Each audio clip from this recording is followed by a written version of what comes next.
Girlfriend है। सारी भाभियां उसकी गर्लफ्रेंड एक्चुअली। एक तो सितारे ज़मीं पर आ रही है जो आमिर खान वाली मूवी है, वो 20 जून को रिलीज हो रही है। एक आ रही है, डायरेक्टर पलाश मुचल है, हम तुम मकतूब। उन्होंने वो 16 डाउन सिंड्रोम चिल्ड्रंस को लेकर के बनाई है। पिज्जा हट में काम करते हैं, सैलरी मिलती है 6000 अभी ये 29 के हैं, तो सेक्सुअली भी तो है ना, बच्चों में है काफ़ी फीलिंग्स है। कई बच्चे कह रहे हैं हमको शादी करनी है। नमस्कार दोस्तों, वो शब्द शायद कह नहीं पाता, पर उसकी आंखों में एक किताब है। हर मुस्कान के पीछे जीत छुपी है, हर कदम के पीछे इरादा लाजवाब है। आज का ये एपिसोड मेरे दिल के बहुत करीब है। आज हम एक ऐसे शख्स से मिलने वाले हैं, उनका नाम है विशेष। और जैसा कि उनका नाम है, वो वैसे ही खुद है, विशेष। 29 साल के विशेष डाउन सिंड्रोम के साथ पैदा हुए, पर उन्होंने कभी भी अपनी रोशनी, अपनी मुस्कुराहट, अपने जज्बात खोए नहीं। जब दुनिया ने अपनी सीमाएं खींचने की कोशिश की, तब विशेष ने उनमें अपने रंग भर दिए। और उनकी कहानी सिर्फ एक कहानी नहीं है, एक मिसाल है हिम्मत की, जज्बे की और प्यार की। तो चलिए दोस्तों, मिलते हैं विशेष और उनकी मम्मी से।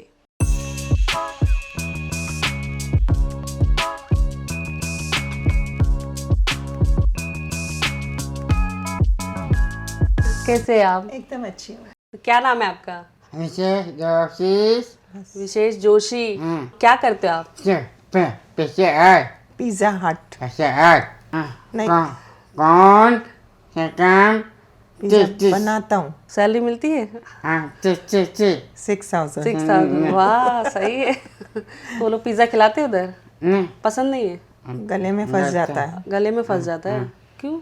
उनका फूड पाइप ना बहुत छोटा है, तो बचपन से वो डेवलप ही नहीं हुआ। मतलब जो बच्चों का जो इतना छोटा रहता है, तो डॉक्टर ने कहा था कि जैसे जैसे वो बड़ा होगा तो वो ब्रॉड हो जाता है, जैसे नॉर्मल लोगों का होता है। लेकिन जब हमें 2015 में हम लोग तक सोचते थे कि इसको एसिडिटी होती है, जब एंडोस्कोपी की तब पता चला कि वो फूड पाइप डेवलप ही नहीं हुआ। मतलब एक मटर भी इसके फूड पाइप से नहीं जा सकती है, इतना छोटा है उसका फूड पाइप अभी भी? हाँ। तो खाना क्या खाते हैं? सब खाता है, लेकिन उसको चबा चबा के खाना चाहिए। अच्छा, तो अभी तो प्रॉब्लम नहीं होती कुछ खाने में? नहीं होती है ना। होती है। हाँ। हर चीज नहीं खा सकते नहीं, खा सकता है सब कुछ, लेकिन वो अगर चबाएगा नहीं, अगर निकल जाएगा तो फंस जाता है। हम लोग 4 बार एंडोस्कोपी करा चुके हैं इसकी। ऐसा चबा के नहीं खाते हो? नहीं, छोटा छोटा खाता है। छोटा छोटा खाते हो। सलमान खान के फैन हैं, बीइंग ह्यूमन। मैं बीइंग ह्यूमन। हाँ, 20 बहुत साल पहले हम सलमान खान से मिले थे।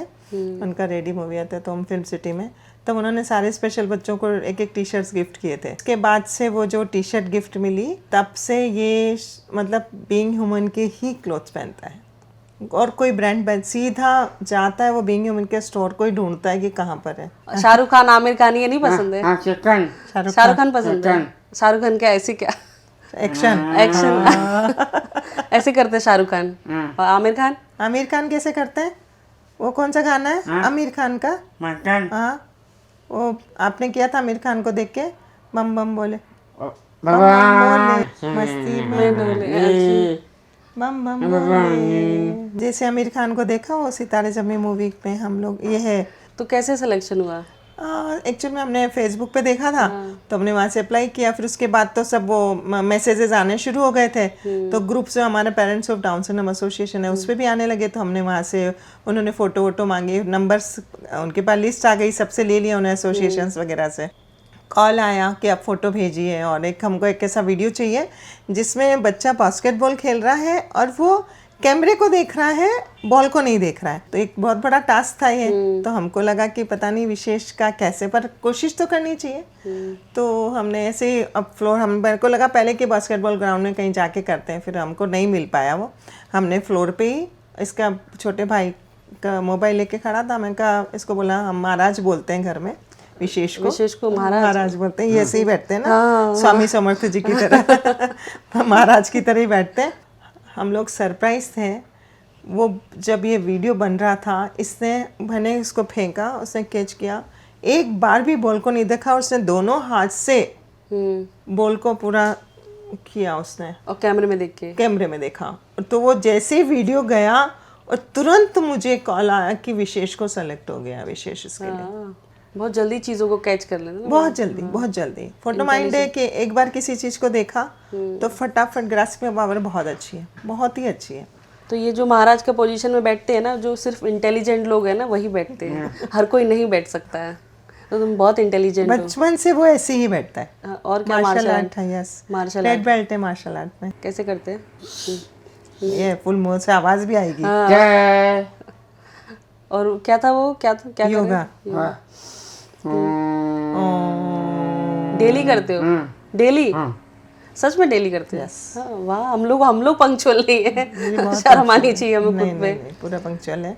रोज सुबह नहाने के बाद पूजा करना, गायत्री मंत्र जैसे मैं बोलूंगी वैसे वैसे बोलता जाता है, वही अच्छा। जैसे ओम भू बू भू हुआ स्व चा तत् त स वितु वरे भर मांडो दे दि वत्स धी दि माहि धी न यो न प्रचो ते दया वाह, वेरी गुड। ओम शांति। तिन जय श्री कृष्ण। जय श्री कृष्ण। अरे दे राधे राधे राधे। राधे राधे राधे। ना ना हाँ फ्रेंड है? हाँ लड़की गर्लफ्रेंड है? हाँ गर्लफ्रेंड हाँ है? गर्लफ्रेंड है?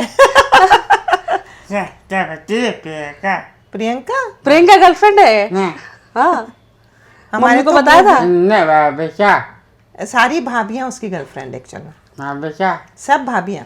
तो पिज्जा हट में एक थी फ्रेंड, उसकी तो शादी हो गई ना। हाँ प्रियंका की शादी हो गई? यस, उसके तो फिर गर्लफ्रेंड किधर रही वो? तो गई वो तो शादी गई हो वो। गई। न बाबा अभी भाभियां हैं वो, अब भाभी है। भाभियां हैं, बाबा है ना। अभी सब गर्लफ्रेंड भाभियां। हाँ, बाबा उनके सबके साथ डिस्को जाना है। हाँ, सब भाभीियों के साथ। सब भाभी डिस्को। ये दीदी ले जाएंगी आपको। हाँ, मेरे साथ चलना। मैं तो दीदी के साथ जा सकती हूँ ना, कि भाभी के साथ ही जाना नहीं है? नहीं, आपके साथ। दीदी डिस्को चलेंगे हम। हाँ, मेरे साथ चलना। न बाबा हाँ हाँ, बुलाएंगे अपन सबको, ठीक है। अच्छा, सब भाभीियों को बुलाना है? बाबा सब भाभियों को। तो आप आपके बारे में बताइए, आपकी लाइफ की जर्नी जी हाँ, मैं कितनी चेंज हुई, क्या मैं हुआ? कोटा राजस्थान से हूँ और मेरी जो एजुकेशन है वो सब कोटा से हुई है। मैंने पोस्ट ग्रेजुएशन की है पब्लिक एडमिनिस्ट्रेशन में, उसके बाद DLL किया है, डिप्लोमा इन लेबर लॉ।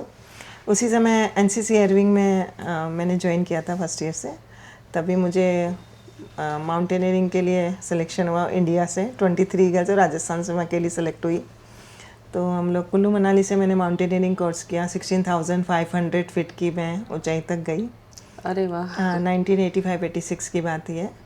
और उसके बाद एक हिंदुस्तान एरोनॉटिक्स का बना हुआ अर्धरा ग्लाइडर है, अर्धरा उसका नाम है, अर्धरा। तो उसको सोलो फ्लाइंग करने वाली मैं इंडिया की फर्स्ट लेडी ग्लाइडर पायलट बनी। अरे वाह।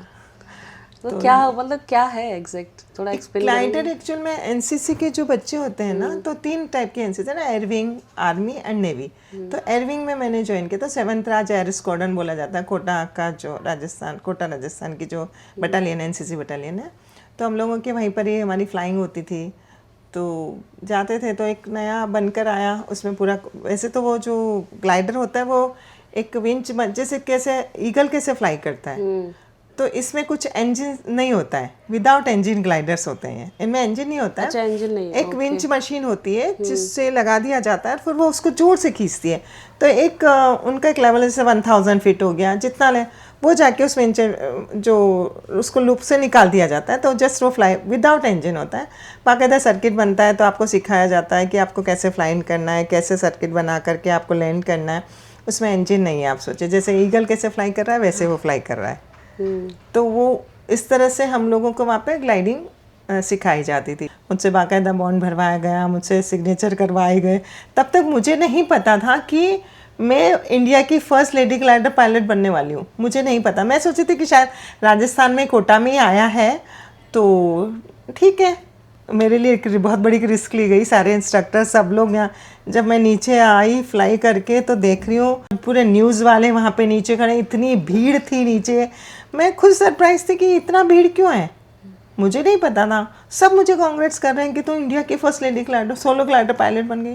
कैसे कैसे कि आज तक किसी, क्योंकि सेफ्टी पायलट के साथ ही इसको अर्धरा को फ्लाई किया गया, तो अकेले जो फ्लाई करके आई है सोलो। तो मेरे लिए तो एक बहुत बड़ा अचीवमेंट था यार। तो उसके बाद फिर कंटिन्यू, उसके बाद फिर थोड़ा सा प्रोसेस स्टार्ट हुआ था कि मुझे इसी लाइन में आगे जाना, मुझे बहुत शौक था पायलट बनने का। तो बहुत क्रेज था एक लड़की का, तो मुझे किसी भी चीज़ की कोई वो नहीं था कि जो भी मुझे करना है, मेरे ब्रदर तीनों भाई मुझे नहीं नहीं रानी को ये करना तो ये करवाओ, ये करना है तो वो करवाओ, ऐसे सब था। लेकिन उसी समय क्या होता है कि अपने यहाँ तो वही ग्रेजुएशन हो गई है तो शादी करनी है।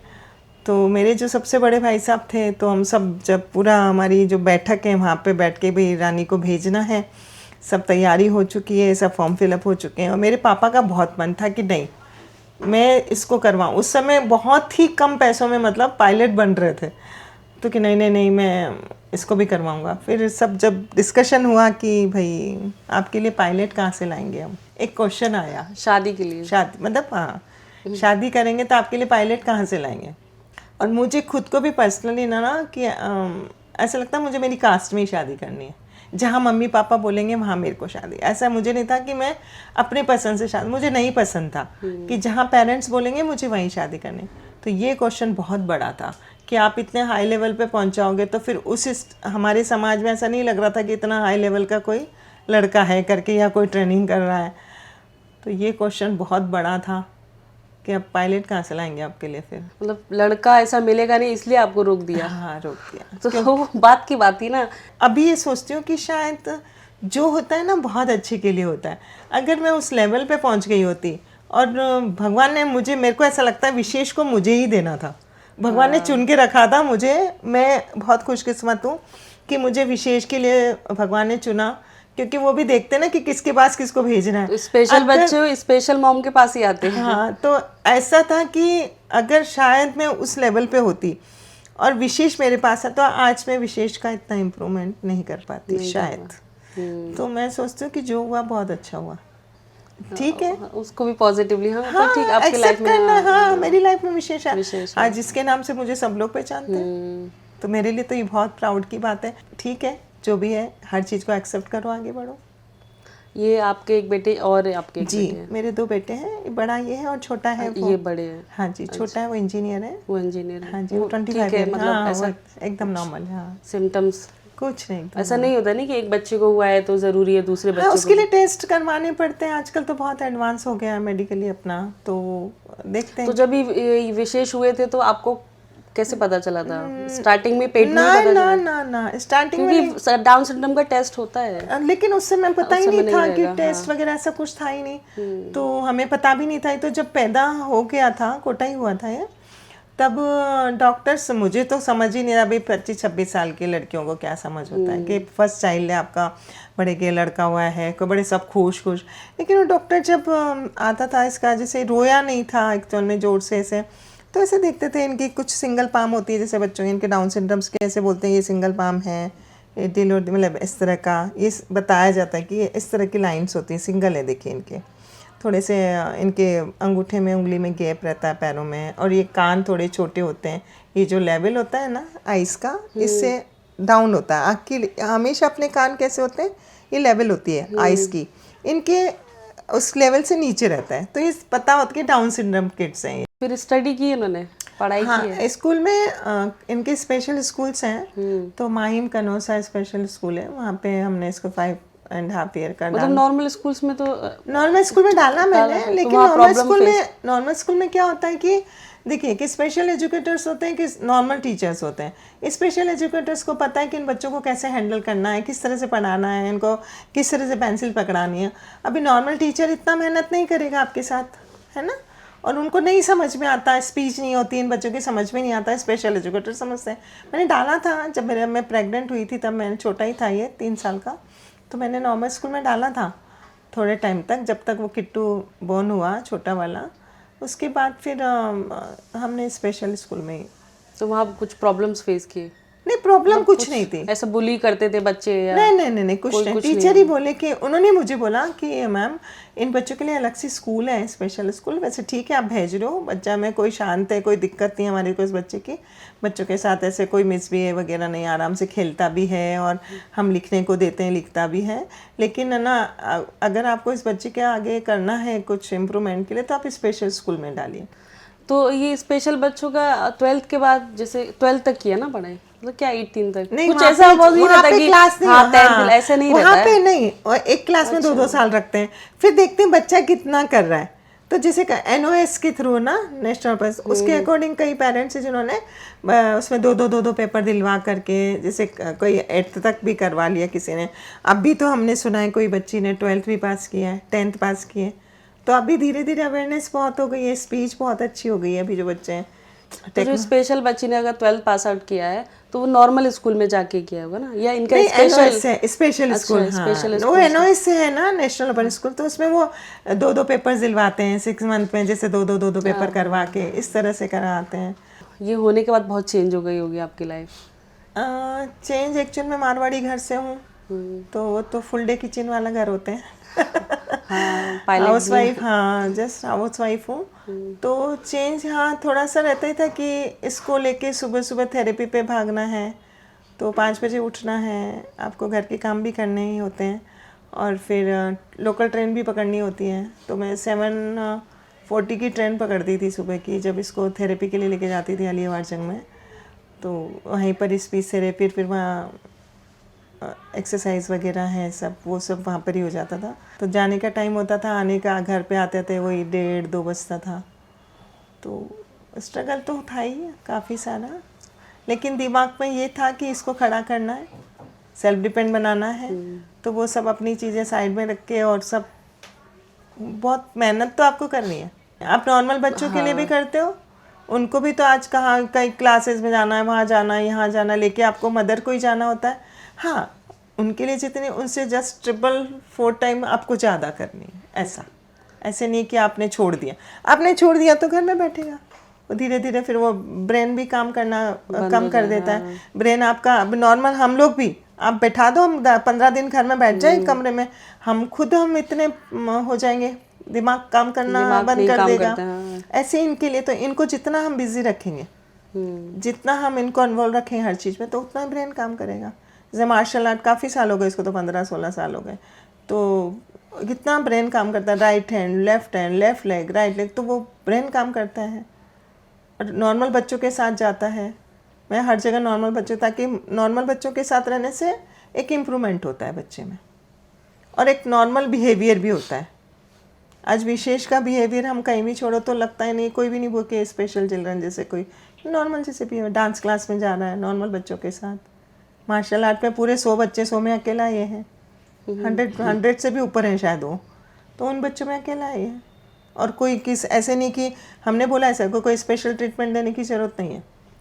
जैसे आप सब नॉर्मल बच्चों के साथ करते हैं, आप वैसे ही इसके साथ करिए, हमको ऐसे स्पेशल। वहाँ पे भी पिज़्ज़ा हट में भी बोला, जब RGM लेके मॉप से पोछा लगा रहा है, तो हमारा बच्चा क्यों नहीं? जब RGM कर रहे हैं, रीजनल मैनेजर वहाँ पे लेके मॉप से कर रहा है, सब प्लेट्स उठा रहे हैं, सब कर रहे हैं, क्योंकि ये फॉरेन कॉन्सेप्ट है ना, पिज़्ज़ा हट हुआ, मैकडी हुआ, तो इनके तो वहाँ पे सब लोग काम करते, वहाँ पे टॉप टू बॉटम सब सेम है, सब लोग काम करते, तो हमारे बच्चे क्यों नहीं? तो मैं बोल रखा है, आप जो भी काम है, अब ये 5 घंटा आपके पास है, आपको जो करवाना है करवाइए, और सिखाइए उसको। आप सिखाएंगे वो 100% सीखेगा। ऐसा नहीं कि उसको नहीं, एक बार आप बताएंगे ना, दोबारा बताने की ज़रूरत नहीं है विशेष को, वो फटाक से पिकअप करता है। आज विशेष किस स्टेज पे है और आपको प्राउड फील होता है? सच बोलूँ तो मैं सचमुच में रोज़ भगवान को थैंक यू बोलती हूँ कि ईश्वर आपने मुझे विशेष के लिए चुना। शायद विशेष की माँ बनने के मैं लायक थी, तो मेरे लिए तो इतना प्राउड की बात है कि मैं इसके नाम से जानी जाती हूँ। हम ये नहीं कह सकते स्पेशल बच्चों के लिए कि वो किस पोजीशन पे है, हम सिर्फ मेहनत कर रहे हैं, हमसे ज़्यादा मेहनत ये खुद कर रहे हैं एक्चुअल में। नहीं, असली मेहनत तो आपकी है, क्योंकि एक माँ आप इतनी मेहनत कर रही हो साथ में, तो लेकिन अगर आप उसकी नहीं भी करती मेहनत तो बहुत ज़्यादा है, वो खुद से इंटरेस्ट लेता है। हाँ। देखिए, अगर मैं कुछ करवाती हूँ वो ठीक है, लेकिन वो करना चाहिए, लेकिन वो 101% देता है हर चीज़ को, तो वो उसके खुद की मेहनत भी बहुत ज़्यादा है, मेरी मेहनत के साथ साथ उसकी मेहनत बहुत ज़्यादा है। तो आपने कितने सेक्रीफाइस किए होंगे ना बहुत सारी चीज़ों को लेके, एक स्पेशल बच्चे की मॉम होकर अपने लिए टाइम निकालना, अपने लिए एक खुशी जिसे मिलती है आपको, हाँ, मुझे वो बहुत- कर रहे हैं, तो ये बहुत अच्छी बात मुझे है। लोगों से मिलना बहुत अच्छा लगता है, मुझे फ्रेंड्स बनाना अच्छा लगता है, लेकिन जॉइंट फैमिली है तो बहुत सारा पहले नहीं हो पाता था, लेकिन जब से जैसे विशेष के लिए मुझे बाहर निकलना होता है तो धीरे धीरे काफ़ी लोगों से इंटरेक्ट हो रहा है। मेरे हस्बैंड एक्चुअल में ना वो बहुत मुझे सपोर्ट करते हैं, बहुत सपोर्ट बहुत करते हैं। अच्छी बात है। उनका मतलब कैसे ना फैमिली का सपोर्ट होता है ना, तभी आप आगे बढ़ सकते हो। बिल्कुल। मायके से तो खैर मैं तो कहते हैं ना नाजो में पली वाली कन्या थी, और ससुराल में आके भी फुली हाईली एजुकेटेड फैमिली है हमारी, लेकिन सबसे बड़ा सपोर्ट जो होता है ना वो हस्बैंड का होता है। तो अगर आज विशेष के लिए अगर आज जो भी एक्टिविटीज़ हैं अगर मैंने कर लिया कि किसी चीज़ के, तो वो मुझे पूछते भी नहीं कि अगर रानी ने किया है वो ठीक है। स्टार्टिंग में होता था कि कहाँ ले जाना है, क्या करना है, थोड़ा सा जॉइंट फैमिली है तो आपको वो सब चीज़ें देखनी होती थी, तो हस्बैंड पता नहीं रानी जो कर रही है वो ठीक है, तो ये बहुत बड़ा मेरे लिए प्लस पॉइंट है। और उनको लगता नहीं तुम्हें जो करना है करो। जैसे पता चला कि राजस्थान फेस्टिवल हो रहा है तो उसमें मिसेस मूमल फर्स्ट टाइम हो रहा है, तो मुझे पहली बार एक्चुअल में मेरी मूमल क्या होता है? मूमल राजस्थान की एक ब्यूटीफुल नारी है। अच्छा, मूमल मूमल, हाँ, तो उसके ऊपर उन्होंने ये ब्यूटी कॉन्टेस्ट किया था। तो मुझे एक फ्रेंड जो ऑर्गेनाइजर थी उन्होंने कॉल किया, तो मैंने कहा नहीं नहीं मैं कहाँ पे यार, नहीं हो पाएगा, और उसके लिए फिर मुझे प्रैक्टिस के लिए भी जाना होगा, ये सब भी होता है ना, ऐसे नहीं ना कि डायरेक्ट आप चले गए। तो मैंने उनको एक्चुअली मना किया। फिर मेरी बहुत प्यारी सी छोटी बहन है रेखा राव, तो उसने मुझे रात को 11 बजे कॉल किया, उनकी शायद मीटिंग चले क्योंकि उनका म्यूज़िक का इवेंट उन्हीं का था। रानी दीदी आपका नाम क्यों नहीं है लिस्ट में, आपने क्यों नहीं पार्ट लिया? मैंने कहा नहीं यार मैं कहाँ यार, ये सब चीज़ें तो मैंने तो कभी किया नहीं है, विशेष तक ठीक है। नहीं नहीं नहीं नहीं मैंने आपका नाम लिख दिया। उसने मेरा नाम लिख दिया, और फिर मुझे लग रहा था कि शायद ये नॉर्मल ऐसी एक ड्रेस, अपने को राजस्थानी ड्रेस पहन के जानी है, वॉक करनी है। लेकिन जब हम पहली बार प्रैक्टिस पे गए वहाँ पता चला कि ये खाली वॉक नहीं है, ये कंपटीशन है। उसमें आपका इंट्रोडक्शन राउंड भी है, उसमें आपका टैलेंट राउंड भी है, आपका वॉक भी है। तब हमको पता चला कि ये तो फुल कंपटीशन है। तो आप तो मल्टी टैलेंटेड है। इसके लिए विशेष इतना टैलेंटेड है, शायद कह सकते हैं। हाँ, इसके लिए वो जेनेटिक है। जेनेटिक है। तो फिर अब बात आई, मैंने कहा नहीं, और मुझे क्या होता है कि जो सब सेम कर रहे हैं वो मुझे नहीं करना है, कुछ तो भी अलग करना है। तो जो हमारे ऑर्गेनाइज़र थे जो हमको वॉक वगैरह करा रहे थे कि आप टैलेंट राउंड में कौन क्या करेगा, ऐसा सबको बताना था। मैंने कहा मैं तलवार चलाऊँगी। कि आपको तलवार चलानी आती है? मैंने कहा ऐसे मैं प्रोफेशनल नहीं हूँ, और नहीं मैंने कभी बचपन में कभी ऐसे, बट बड़े होने के बाद मुझे याद है क्योंकि शादी हो गई उसके बाद तो हम घर गृहस्थी में हो गए। मतलब संडे को शायद प्रोग्राम था, सैटरडे रात को 9 बजे तो मैं तलवार लेकर आई। 9 बजे रात को वो तलवार को मैंने म्यांमार से भी नहीं निकाली होगी, और वो बैग बनाया, उसमें रख लिया। ना ही मैंने उसको हाथ में लिया कि मुझे क्या करना है। गाना एक सेलेक्ट करना था 2 मिनट का, वो हमको सेंड करना था, वो मैंने यूट्यूब से निकाल करके, थोड़ा राजस्थानी बेस गाना था, उन्हें मैंने भेज दिया।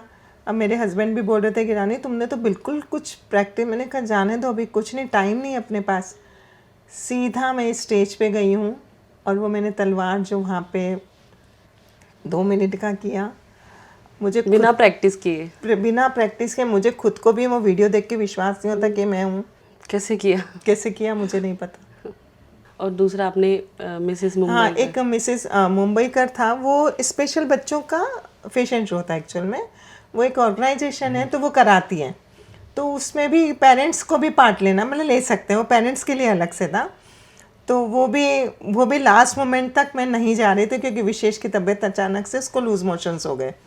तो हमारा ये था कि शायद हम नहीं पार्ट ले पाएंगे, लेकिन फिर इसने बोला कि नहीं माँ मैं ठीक, फिर भी मैंने करीब 2-2:15 बजे तक पहुँच के ऐसे कर, नहीं मैं ठीक हूँ चलो। तो इसको भी रेडी किया, वो मेरी बेचारी ब्यूटिशियंस बैठी रही वहाँ पे कि नहीं आप बोलोगे तभी मैं जाऊँगी, तैयार वैयार होकर के मैं पहुंच गई। मैं खुद इतना डिस्टर्ब थी कि इसको ठीक नहीं था। मैंने कहा यार बच्चा ठीक नहीं है और अपन जा रहे हैं। गए, पार्ट भी लिया और बैठ गया आराम से। मैं पता नहीं इतने सारी लेडीज़ है, बहुत सारी कैटेगरीज हैं, आराम से बैठ जाओ, अपना काम करो, बैठ जाओ। सबके नाम आते जा रहे थे सबको मैंने बोला अपना तो नंबर नहीं है। और पूरा मराठी क्राउड था वो पूरा का पूरा। तो मैं अपना राजस्थान कॉस्ट्यूम पहन के गई थी, मेरा अपनी पोशाक मैं पहन के गई थी। तो आप मल्टी टैलेंटेड हैं कितने सारे टैलेंट आप में छुपे हुए हैं। पायलट, सिंगर भी है ना आप तो। मतलब सीखा आपने? हाँ, मैंने क्लासिकल प्रोफेशनल सीखा। लेकिन वो शादी के बाद सब अभी तो बिल्कुल बंद ही हो गया था। फिर ये आ गए हमारी ज़िंदगी में, प्यारा सा बच्चा मेरा। तो फिर सब, और फिर क्या होता है जॉइंट फैमिली में, मारवाड़ी फैमिली में, तो फिर वो बहुत मुश्किल होता है। तो मेरा वो जो सिंगिंग का, म्यूज़िक का टैलेंट था वो थोड़ा सा, लेकिन सिंगिंग का तो कर सकते हैं अगर जैसे पायलट नहीं टाइम नहीं एक्चुअली मैं वही बोल रही हूँ। और फिर इनके साथ इनको जो डॉक्टर ने बोला था वो भी तो हमें साबित करना था ना उसको, डॉक्टर को मुझे। हाँ, तो मेरा फुल डे एक्चुअल में इनकी therapy, occupational therapy, speech therapy, वो सब करके घर पे आते आते वही शाम हो जाती थी मुझे। सिर्फ एक कप कॉफ़ी पी के मैं घर से निकलती थी सुबह। लेकिन इतना सेक्रीफाइस करने के बाद भी थोड़ी थोड़ी खुशियाँ आप ढूंढ लेते हैं। हाँ, वो ज़रूरी है ना, वो ज़रूरी है खुद को खुश रखने के लिए। खुद को खुश रखना। मैं बहुत अपने आप को खुद से बहुत खुश रखती हूँ। मैं ऐसे नहीं होती कि अरे मेरे को नहीं, मैं अपने आप मैनेज कर लेती हूँ। मुझे कहीं जाना मैं उस हिसाब से मैनेज कर। अभी सुबह जब इसकी हम लोग होटल की ट्रेनिंग थी, द डेन होटल है, वहाँ पे हम लोग जाते थे। तो मुझे 9 o'clock का टाइम था, तो मुझे घर से 8 बजे निकलना होता था। स्कूटर चलाती हूँ, मेरे को बहुत शौक है 2 व्हीलर चलाने का। तो सुबह पूरा खाना बना के रख के जाना, इसको लेके जाना, आते आते शाम को कभी 4 बजता, कभी 5 बजता, कभी उनके कुछ एक्टिविटीज़ रहती थी, कुछ ऐसा रहा, तो मैं अपना मैनेज कर लेती हूँ। नहीं, बहुत सारी मम्मी होते हैं जिसको बच्चा ऑटिस्टिक है या साउंड डाउन सिंड्रोम है, तो वो गिव अप कर देती है लाइफ को। उनको लगता है बस अभी ज़िंदगी ख़त्म है, नहीं। इस पे ही ध्यान देना है और अपने लिए कुछ नहीं होता है। गलत होता है ना वो। तो आपको देख के शायद लोग मोटिवेट होंगे, ऐसी मम्मियाँ। नहीं, क्यों करना है ऐसा? नहीं, क्यों करना है आपको? अगर आप आए हो, आपको दिया है भगवान ने, आपको भी भेजा है ना, तो आप में भी जो टैलेंट है उसको भी निकालो ना बाहर। ऐसा थोड़ी कि घर गृहस्थी खाली आपको रोटी बनानी, सब्जी वो भी बनानी है, ऐसा नहीं मैं बोल रही हूँ। वो तो आपको करना ही है, घर का काम तो करना ही है। या तो आप सर्वेंट रख लो। अभी बच्चों के लिए भी लोगों ने सर्वेंट रख रखे हैं, उनके भरोसे छोड़ जॉब करती हैं जो मम्मियाँ, क्या करेंगी बेचारे? जॉब करना है तो उनको छोड़ना ही पड़ेगा ना। पर वही होता है कि एक माँ बच्चे को संभाल रही है और एक आया संभाल रही है, तो उसमें बहुत फ़र्क हो जाता है ना। आप कितनी भी बहुत सोचते हैं बहुत अच्छी हैं अपने बच्चों के, नहीं, आप खुद जब तक अपने बच्चों को नहीं देखोगे, आपका बच्चे का इम्प्रूवमेंट नहीं होगा। उसमें आपको पेशेंस, सबसे बड़ी बात है पेशेंस होना चाहिए। जितना आप में पेशेंस होगा उतना ही आप खुश रह पाओगे और अच्छे से काम कर पाओगे। और ये तो माँ ही कर सकती है, आया तो नहीं कर सकती। कोई नहीं कर सकता। हाँ, कोई भी नहीं कर सकता है। माँ के अलावा कोई भी नहीं कर सकता है। ये मैं, किसी को बुरा लगे अच्छा लगे, लेकिन कोई नहीं कर सकता है। अब इसको लेके कितना परेशान रहती हैं? नहीं, मतलब फ्यूचर को लेके, जैसे अभी लास्ट ईयर एक न्यूज़ में था, शायद आपको भी पता होगा, पुणे में एक लड़की थी डाउन सिंड्रोम, और ठीक एज पे थी, शायद 30-32 ऐसी कुछ। तो घर वाले बहुत प्रॉब्लम में थे, अकेली ही बेटी थी उनकी, तो शादी के लिए तो अप्लाई किया, किसी साइट पे डाला था जो मैट्रिमनी साइट रहते हैं। तो फॉरेन का वो एक लड़का था डाउन सिंड्रोम, वो वहाँ जॉब करता था, वो यहाँ पढ़ती थी। तो पता है आपको? हाँ, उन लोगों के लास्ट ईयर डॉक्टर हैं, उसकी मदर डॉक्टर है। उनकी शादी हो गई लास्ट ईयर, शादी कर दी उन्होंने। हाँ, शादी कर दी। पर वही उनकी मम्मी का भी मैंने वो बोला कि मैंने किया, आप ऐसे नहीं किया, आप भी करें। हमने पूरा वॉच किया, बच्चे आपस में लैपटॉप लेके बैठते हैं, आपस में दोनों में इतना अच्छे से बातचीत हो रही है, बहुत एक्साइटेड होते थे। लेकिन क्या होता है कि मोस्टली है ना, अभी उन्होंने की, ठीक है, मतलब 2 पेरेंट हो जाते हैं एक्चुअल में। फॉरेन में तो कॉन्सेप्ट भी है, अपने यहाँ पे इंडियन तो यहाँ पे सोसाइटी एक्सेप्ट नहीं करती एक्चुअल में। वहाँ पे तो सोसाइटी भी आपको सपोर्ट करती है ना। आपको यूएसए में तो कितने बच्चों ने शादी की। तो सबसे बड़ी बात ये होती है कि एक बच्चे को संभालना, ऊपर से 2 बच्चों को संभालना। अगर शादी, नहीं, जैसे वो लोग भी खुद से, जैसे लड़की पढ़ती थी और लड़का जो जॉब करता था, जैसे अभी ये भी तो जॉब करते हैं ना। हाँ, तो ऐसा आप भी, सब पेरेंट्स सोचते हैं ना कि एक शादी हमारे बाद चाहिए, नहीं करना नहीं, लेकिन कहीं ना कहीं आपको ऐसा मन में आता होगा ना कि हम सबको जाना ही है, एक ना एक दिन हम जाएंगे, तो उसके बाद इसका क्या वही होगा? सेम जी कि हमारे बाद क्या होगा, क्या होगा? यस हर पेरेंट का यही कि अभी तक हम ठीक है, हमारे बाद क्या होगा इन बच्चों का। सबके क्वेश्चन है ये, सबके दिमाग में है। देखिए शादी कर दिया, सपोज शादी कर दिया, मैंने शादी कर दिया, मेरे पास एक बच्चा और आ गया, अब मुझे ही कुछ हो गया है, तो वो 2 बच्चों की रिस्पॉन्सिबिलिटी कौन लेगा? एक की रिस्पॉन्सिबिलिटी के लिए ही प्रॉब्लम है, हमारे बाद क्या होगा? तो आप 2 बच्चे आपके पास आ गए हैं, एक तो था एक और आ गया है, तो आप सोचो कि वो 2 बच्चों को कौन संभालेगा? नहीं, लेकिन क्या पता बॉन्डिंग बहुत अच्छी बन जाए, वो जॉब कर रहे हैं, वो जॉब कर रही है। नहीं पर हम लोग आगे तो चल अपने के इंडिया में तो मोस्टली नहीं करते हैं, और नहीं करना चाहिए एक्चुअल में। क्योंकि क्या होता है कि एक तो इन बच्चों को देखिए सेक्चुअली इतनी ज़्यादा नॉलेज नहीं है, ठीक है, उनको हर चीज़ बतानी पड़ेगी, समझाना पड़ेगा। तो कभी कभी क्या होता है कि 1-2 बच्चों की जिनकी शादी हुई है वो और ज़्यादा डिस्टर्ब हो गए। एक और है कोई हमने सुना जू में है, वो भी डाउन सिंड्रोम बच्चा था, बहुत ज़्यादा पैसे वाले लोग हैं, ऐसा कुछ मैंने कहीं से सुना था। नॉर्मल लड़की से उन्होंने शादी कर दिया। अब क्या होता है कि आपने सबसे बड़ी गलती तो यही कर दी कि नॉर्मल बच्चे से शादी, उनको लगा कि हम पैसे से सब कुछ कर सकते हैं। आज ये स्थिति के बच्चा टोटली मेंटली पूरा डिस्टर्ब हो चुका है। लड़का था डाउन लड़का, सिंड्रोम। हाँ। तो इसीलिए क्यों हमको इन बच्चों को इतना वो सब कुछ करवाना है? क्योंकि एक लेवल होता है, देखिए एक नॉर्मल बच्चा सब उसको पता है, इनको हमें सब कुछ बताना है।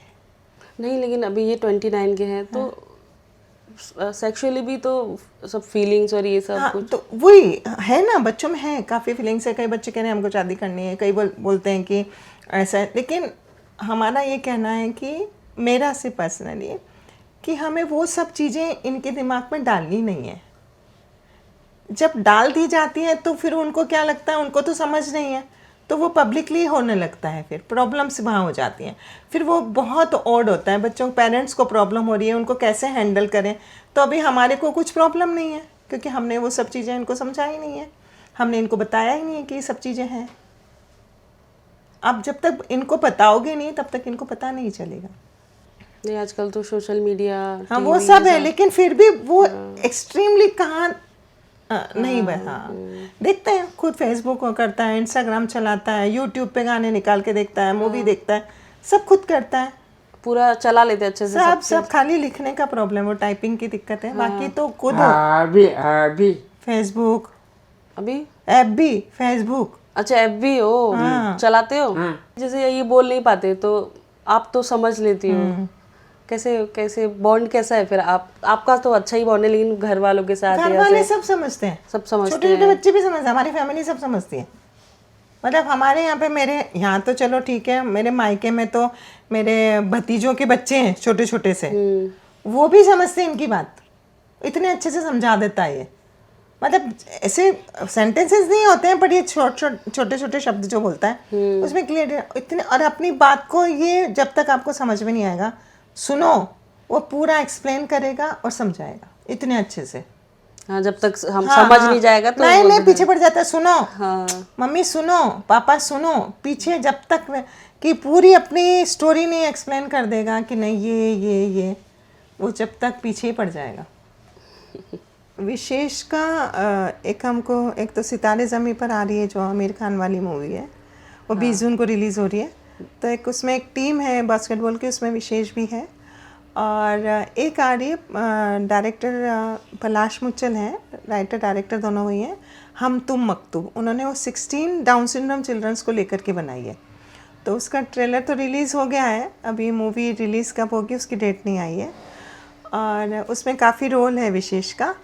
और अभी लास्ट ईयर यूनिक फैशन की तरफ से एक मिसेस महाराष्ट्र हुआ था, फुल महाराष्ट्र से उसमें मॉडल से, नॉर्मल कैटेगरी, स्पेशल बच्चों में नहीं।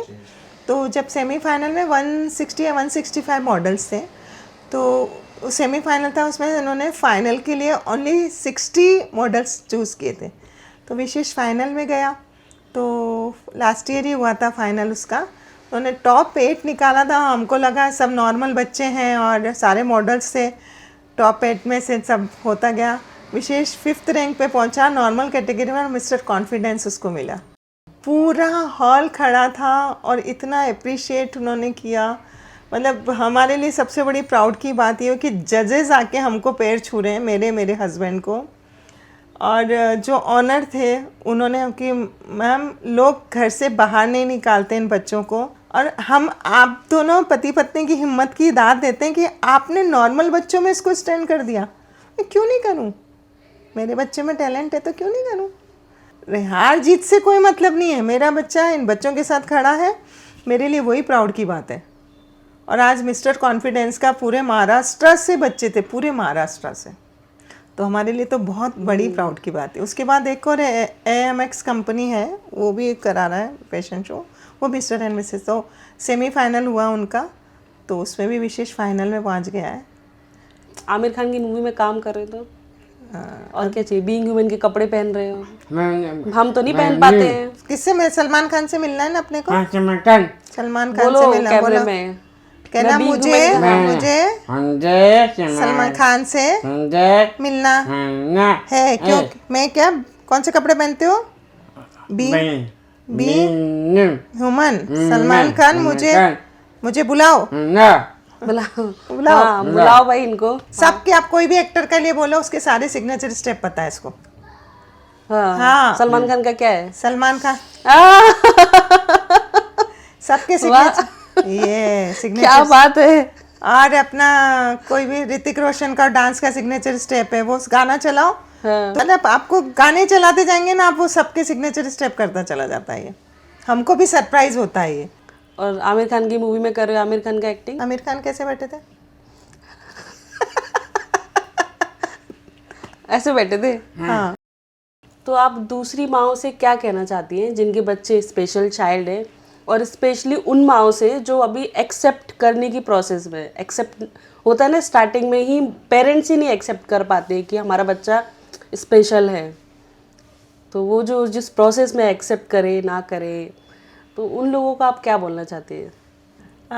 मैं पेरेंट्स से यही कहना चाहूँगी कि सबसे पहले तो अगर आपको बच्चा मिला है तो ये गॉड गिफ्ट है हमारे लिए, ईश्वर की देन समझिए कि हमें, भगवान ने हमको चुना है, भगवान भी उसी को चुनता है जो उस बच्चे की केयर कर पाता है। तो पहले तो सबसे पहले अपने आप को एक खुशकिस्मत समझो, ठीक है। चैलेंज है हमारे लिए कि एक बच्चा आना और ये कहना कि हम कर लेंगे, ठीक है। मैं भी इस चीज़ को समझती हूँ कि एक इस चैलेंज को एक्सेप्ट करके और अपने बच्चे को आप मेहनत करके उसको एक नॉर्मल ज़िंदगी जीने के लिए आप प्रेरित करें, मेहनत करिए आगे। उसके साथ सबसे बड़ी बात तो ये कि उसके लिए थेरेपी जो है, डॉक्टर से बात करिए, है ना। कई पेरेंट ऐसे भी हैं कि इतना खर्चा हम करके और क्या कर ले, आगे जाके क्या हो गया, क्या कर लेगा ये, ऐसा। लेकिन मेरा सिर्फ ये है, जब आप नॉर्मल बच्चों के लिए लाखों रुपया खर्चा करते हैं, आज इंजीनियरिंग कर रहा है बच्चा, डॉक्टर मेडिकल में जा रहा है, तो वो भी आपका बच्चा है, ये भी आपका बच्चा है। इतनी कोशिश करो कि वह अपना काम वो खुद कर सके, किसी पे डिपेंडिंग नहीं रहे, क्योंकि हर पेरेंट को हमारे बात क्या, एक क्वेश्चन है ये हर पेरेंट का, जितने भी स्पेशल बच्चों के पेरेंट हैं, कि हमारे बाद इन बच्चों का क्या होगा। बहुत सारे पेरेंट हैं जो शेल्टर में डाल रहे हैं बच्चों को, क्योंकि उनकी फैमिली में कोई नहीं है जो उनको रख पा रहा है। बहुत बच्चे ऐसे हैं। कल ही मुझे एक हमारे एक पेरेंट का कॉल आया कि कोई अच्छा शेल्टर है तो मुझे बताओ, हस्बैंड की डेथ हो गई है, एक ही बच्चा है उनके, वो मदर अकेली है। बोले मेरे भी खुद के हेल्थ इशू हैं रानी, तो मुझे भी कोई ऐसा बताओ। तो जो बच्चे नहीं समझते हैं उनको शेल्टर में डाल दिया, उसको नहीं पता है। लेकिन जो बच्चे समझते हैं तो उनको कैसे अपन शेल्टर में डालें, एक माँ का दिल कैसे उसको डाल। लेकिन मजबूरी है लोगों की, नहीं है उनके पास कोई, बहुत बुजुर्ग हो रहे हैं, वो नहीं संभाल पा रहे हैं बच्चों को। तो इसलिए सिर्फ पेरेंट्स से मेरा ये कहना है कि मेहनत करके उनको इस लायक बना दो कि वो अपना काम वो खुद कर सके, ताकि किसी को भी उनको रखने में तकलीफ़ ना हो। आपने मतलब इतनी अच्छी अच्छी बातें बताई, और एक स्पेशल बच्चे की माँ हैं आप, और बहुत सारी चीज़ें बताई आप में खुद कितनी qualities. Thank you so much Madhu. मैं आपसे सिर्फ एक बात और बोलना चाहती हूँ, और अपनी आम जनता को भी बोलना चाहती हूँ कि स्पेशल चिल्ड्रन ना बोल करके हम इन बच्चों को डिफरेंटली एबल बोलें।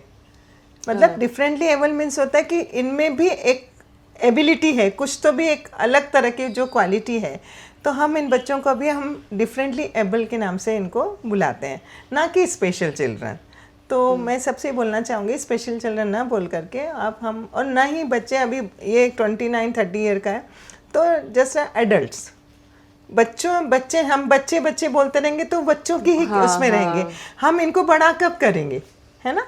तो हम एडल्ट्स हैं, हमारे डिफरेंटली एबल्स जो एडल्ट्स हैं ये, ना कि बच्चे हैं। और आज जॉब कर रहे हैं हर जगह पे, देखिए बहुत सारे बच्चे हैं ये जो स्पेशल बच्चे हैं, अभी अवेयरनेस बहुत आ गई है, तो काफ़ी बच्चों को बहुत, जब 5 स्टार होटल में जॉब कर रहे हैं बच्चे, ग्रैंड हयात है, ताज है, विशेष पिज़्ज़ा हट में काम कर रहा है, बहुत ज़्यादा अवेयरनेस है। तो हम ये डिफरेंटली हमारे जो एबल चिल्ड्रंस हैं, तो हम ना कि हम एडल्ट्स हो गए ये अभी। तो दोस्तों सुना आपने, इन बच्चों को स्पेशल चाइल्ड ना बोलकर डिफरेंटली एबल बोला जाए। राधे राधे। राधे राधे राधे। राधे राधे। जय श्री कृष्णा।